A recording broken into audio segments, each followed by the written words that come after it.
2019 yılı 1 oktyabr Şarkı Türkistan işğalının 70 yıllık münasebeti bilen İstanbul'daki Xitay konsulxanası aldıda namoyish elib berildi ve bayanat e'lon qilindi. 1949 yılı 1 oktyabr Xitay işğaliga tushib qolgandan buyon Şarkı Türkistan 70 yıldan buyon asorat ostida yaşamoqda. Dini faaliyetlari cheklangan, minglagan kishi turmalarda, minglagan kishi hijratda, millionlagan kishi yig'ilish lagerlarida yetayotgan Sharqi Turkiston islom olimining yordam qo'lini sunishini kutmoqda. Shuning bilan birga Gollandiyada faoliyat elib berayotgan Uyg'ur madaniyat va uchur markazi 26 sentabr Gollandiyaning Harlem shahrida Sharqi Turkistonni to'ntirish faoliyati o'tkazdi. Birleşken Devletler Teşkilatı'na a'zo 27 devlet tor dünyasida nimalarning qoidaga uyg'un, nimalarning xilof ekanligiga doir bir o'rtaq bayonotga imzo qo'ydi. Taratqularning xabarida bu bayonotning Xitoy va Rossiyaga qarshi bir ogohlantirish sifatida tayyorlanganligi ilgari surildi.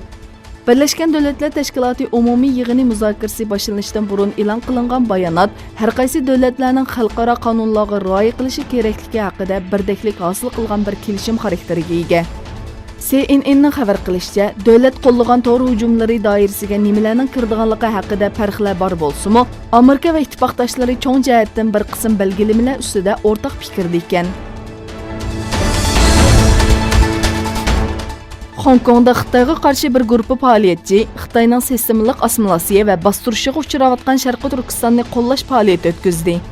Ammaviy taratqulardagi uchurlarga asoslanganda, Hongkongliklar Uyg'urlarni qo'llash va Xinjiang universitetining mudiri Toshpo'lat Teyipning o'lim jazosini to'xtatish faoliyati o'tkazgan. Faoliyatda Xitoy Uyg'ur musulmonlarga qarshi ilib berayotgan jinoyatlarning jazosini o'tish kerak degan shuar yozilgan lozunkalar yer oldi.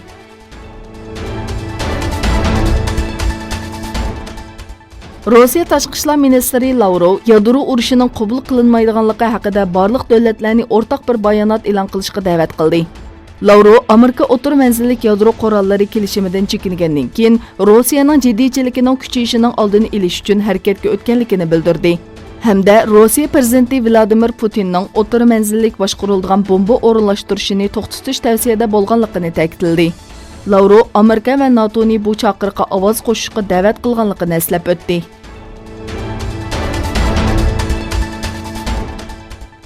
Әйге dengizining Qo'yin orolida qonunsiz ko'chmanlar o'tirgan bir kema cho'kib ketib, 5 balani o'z ichiga olgan 7 kishi qazo qildi. Gretsiya taratqullari rayonga qutqizishga borgan Gretsiya sahil bexatarligi doiralarining dastlabda 7 yoshli bir bola bilan bir buvoqning jasadini topganligini bildirdi.